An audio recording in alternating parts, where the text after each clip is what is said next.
Now, you have some artifacts from the gulags. Yes.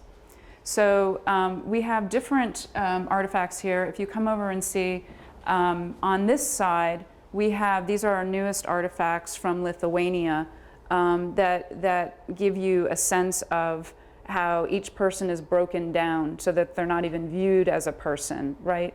And then that people are still trying to keep their faith while under horrendous conditions.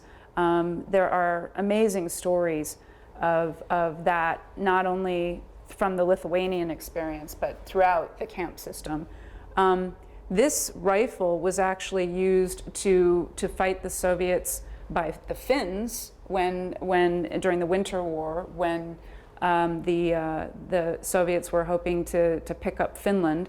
And then it made its way to the Baltics, and it was given to the person who's put it on loan here by grateful Baltic members of the military now, who said, oh, thanks for your service in the past for fighting communism, now we are free again.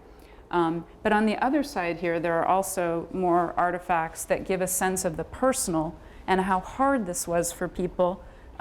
Some people will have heard of the knock in the night, and you didn't know what that meant, but you expected it to be that the communists were coming to take you away. And so many people had a suitcase ready.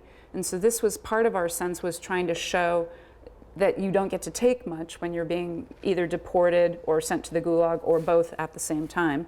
But that you only had time, if you hadn't packed, to collect a few belongings. But if you thought about it, what would be most important to you?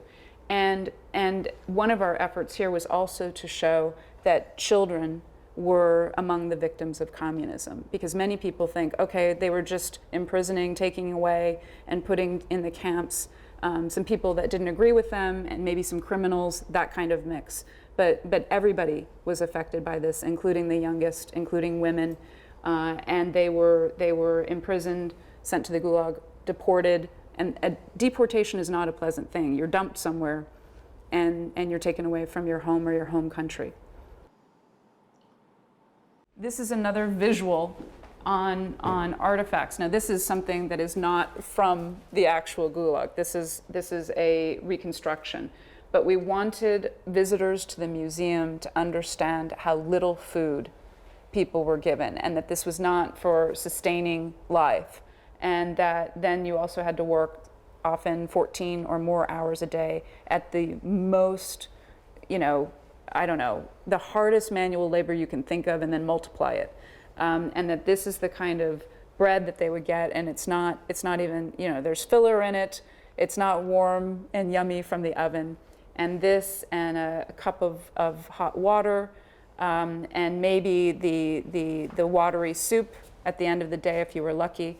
And this was something that was so precious that you didn't want to eat it all at once, because you wanted to spread it out during the day, and you wanted to keep it safely so that it couldn't be taken by the rats or by another prisoner. How were you identified as an enemy of the state, of the communist state? We talk about bourgeoisie, but these were peasants. Right. So early, especially the kulaks, were considered a suspect class. It is not, the way that people were identified wasn't, again, there's no rule of law. There's no, oh my gosh, somebody broke a law, now we need to figure out what happened. None of that goes on in the communist regimes.